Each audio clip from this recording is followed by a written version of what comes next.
ইরানকে ঘিরে মধ্যপ্রাচ্যের উত্তেজনা আবারও নতুন মাত্রা পেয়েছে। সাম্প্রতিক সামরিক সংঘাত, পশ্চিমা বিশ্বের ধারাবাহিক চাপ এবং নিরাপত্তা সংকটের মধ্যে এমন কিছু বার্তা সামনে এসেছে যা আন্তর্জাতিক অঙ্গনে নতুন করে আলোচনা তৈরি করছে।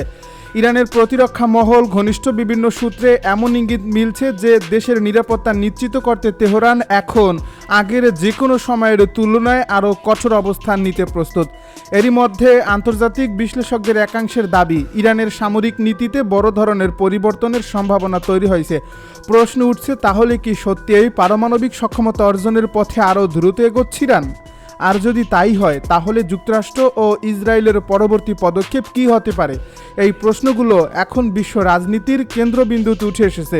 গত কয়েক মাস ধরে মধ্যপ্রাচ্যে একের পর এক সামরিক উত্তেজনার ঘটনা ঘটছে। ইরানের বিভিন্ন কৌশলগত স্থাপনা লক্ষ্য করে হামলা, পাল্টা ক্ষেপণাস্ত্র নিক্ষেপ এবং আঞ্চলিক শক্তিগুলোর ক্রমবর্ধমান অবস্থান পুরো অঞ্চলকে অস্থিতিশীল করে তুলছে।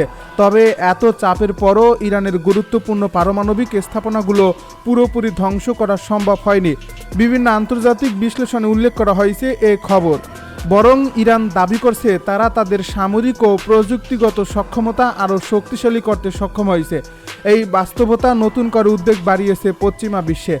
এর আগেই আন্তর্জাতিক পরমাণু শক্তি সংস্থা বা IAEA জানিয়েছিল ইরানের কাছে উল্লেখযোগ্য পরিমাণ উচ্চমাত্রায় সমৃদ্ধ ইউরেনিয়াম মজুত রয়েছে। বিশেষজ্ঞদের মতে এই উপাদান আরও সমৃদ্ধ করা হলে তা পারমাণবিক অস্ত্র তৈরির জন্য ব্যবহারযোগ্য হতে পারে। যদিও IAEA কখনোই আনুষ্ঠানিকভাবে বলেনি যে ইরান ইতিমধ্যে পারমাণবিক বোমা তৈরি করছে, তবে সংস্থাটি দীর্ঘদিন ধরেই ইরানের পারমাণবিক কর্মসূচি নিয়ে উদ্বেগ প্রকাশ করে আসছে। অন্যদিকে ইরান বরাবরই দাবি করে আসছে তাদের পারমাণবিক কর্মসূচির উদ্দেশ্য সম্পূর্ণ শান্তিপূর্ণ এবং বিদ্যুৎ উৎপাদন ও বৈজ্ঞানিক গবেষণার মধ্যে সীমাবদ্ধ। কিন্তু সাম্প্রতিক সময়ে ইরানের বিপ্লবী গার্ড বাহিনী বা IRGC ঘনিষ্ঠ কিছু গণমাধ্যমে প্রকাশিত বিশ্লেষণে নতুন করে বিতর্ক সৃষ্টি করছে। সেখানে বলা হয়েছে বর্তমান বৈশ্বিক বাস্তবতায় ইরানের নিরাপত্তা নিশ্চিত করতে শক্তিশালী প্রতিরোধ সক্ষমতা গড়ে তোলা অপরিহার্য। বিশ্লেষণে দাবি করা হয় প্রতিপক্ষের সামরিক হুমকি মোকাবেলায় কৌশলগত সক্ষমতা বৃদ্ধি ছাড়া আর কোনো বাস্তবসম্মত পথ খোলা নেই। যদিও এই মতামতকে ইরান সরকারের আনুষ্ঠানিক নীতি হিসাবে ঘোষণা করা হয়নি, তবুও বিষয়টি আন্তর্জাতিক পর্যায়ে ব্যাপক আলোচনার জন্ম দিয়েছে।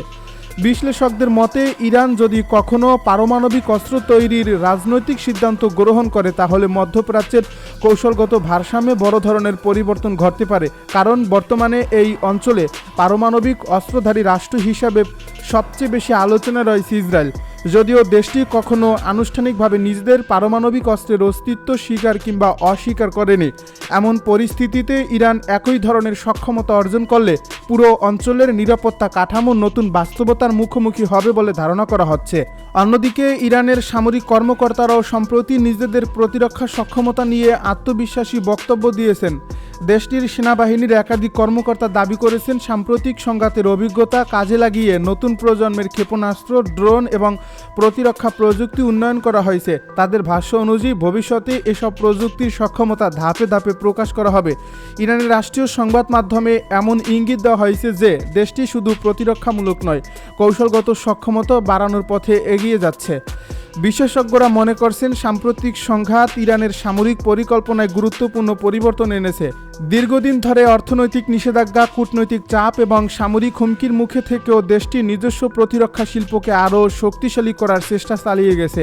ক্ষেপণাস্ত্র প্রযুক্তি, ড্রোন উৎপাদন এবং ভূগর্ভস্থ সামরিক অবকাঠামো নির্মাণে ইরান যে উল্লেখযোগ্য অগ্রগতি অর্জন করেছে তা বিভিন্ন আন্তর্জাতিক গবেষণা প্রতিবেদন উঠে এসেছে। এর ফলে ভবিষ্যতে সম্ভাব্য যে কোনো সংঘাতেই ইরান আগের তুলনায় অনেক বেশি প্রস্তুত থাকবে বলে ধারণা করা হচ্ছে। এদিকে ইসরায়েলের প্রধানমন্ত্রী আবারও স্পষ্ট ভাষায় জানিয়েছেন ইরানকে কখনোই পারমাণবিক অস্ত্র অর্জন করতে দেওয়া হবে না। একই ধরনের অবস্থান থেকে যুক্তরাষ্ট্র বহুবার বলছে প্রয়োজন হলে সব ধরনের বিকল্পই বিবেচনায় রাখা হবে। মার্কিন প্রশাসনের বক্তব্য অনুযায়ী কূটনৈতিক সমাধানই তাদের প্রথম পছন্দ হলেও পরিস্থিতি নিয়ন্ত্রণের বাইরে চলে গেলে সামরিক বিকল্প পুরোপুরি বাদ দেওয়া যাচ্ছে না।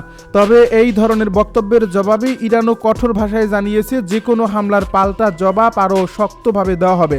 আন্তর্জাতিক নিরাপত্তা বিশ্লেষকদের মতে বর্তমানে সবচেয়ে বড় প্রশ্ন হলো এই উত্তেজনা কি নতুন কোনো পূর্ণাঙ্গ সংঘাতের দিকে যাচ্ছে, নাকি শেষ পর্যন্ত কূটনৈতিক আলোচনার মাধ্যমে পরিস্থিতি নিয়ন্ত্রণে আনা সম্ভব হবে।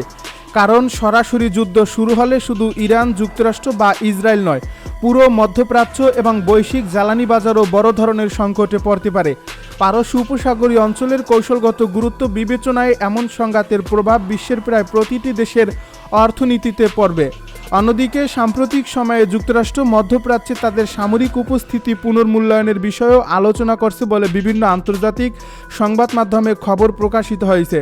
কিছু সামরিক স্থাপনার কার্যক্রম পুনর্বিন্যাস এবং বাহিনীর অবস্থান পরিবর্তনের বিষয়ে নানা ধরনের তথ্য সামনে এসেছে।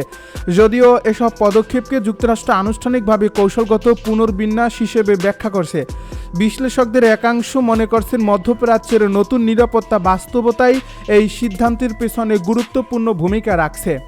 ইরানও একই সঙ্গে আঞ্চলিক মিত্রদের সঙ্গে সামরিক ও কৌশলগত সম্পর্ক আরও জোরদার করার চেষ্টা করছে। তাদের দাবি, বহিরাগত চাপ মোকাবেলায় নিজেদের প্রতিরক্ষা সক্ষমতা বাড়ানোর পাশাপাশি আঞ্চলিক সহযোগিতাও সমানভাবে গুরুত্বপূর্ণ।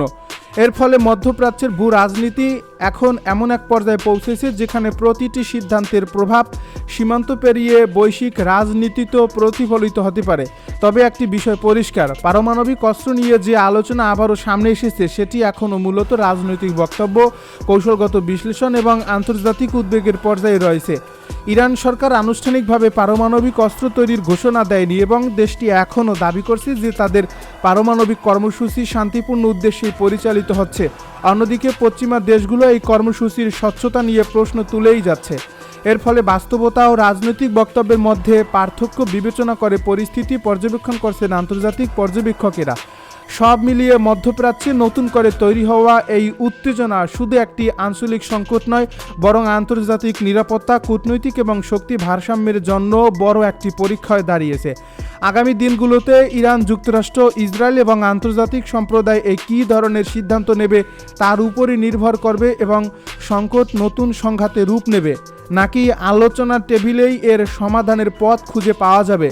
বিশ্বের কোটি কোটি মানুষের দৃষ্টি এখন সেই দিকেই নিবদ্ধ। একই সঙ্গে তারা স্পষ্টভাবে সতর্ক করে দিয়েছে, ভবিষ্যতে যদি আবারও ইরানের বিরুদ্ধে একই ধরনের হামলা চালানো হয় তাহলে তাদের জবাব হবে আরও কঠোর, আরও বিস্তৃত এবং আরও শক্তিশালী। অন্যদিকে যুক্তরাষ্ট্রের পক্ষ থেকে জানানো হয়েছে, হরমুজ প্রণালীর কাছাকাছি একটি বাণিজ্যিক জাহাজে হামলার ঘটনার পরিপ্রেক্ষিতেই তারা ইরানের কয়েকটি গুরুত্বপূর্ণ সামরিক লক্ষ্যবস্তুতে আঘাত হানে। ওয়াশিংটনের দাবি, ওই জাহাজে হামলার জন্য তেহরান প্রত্যক্ষ বা পরোক্ষভাবে দায়ী ছিল। সেই কারণেই আত্মরক্ষার স্বার্থে এবং আঞ্চলিক নিরাপত্তা নিশ্চিত করতে এই সামরিক অভিযান পরিচালনা করা হয়েছে বলে যুক্তরাষ্ট্রের কর্মকর্তারা উল্লেখ করেন।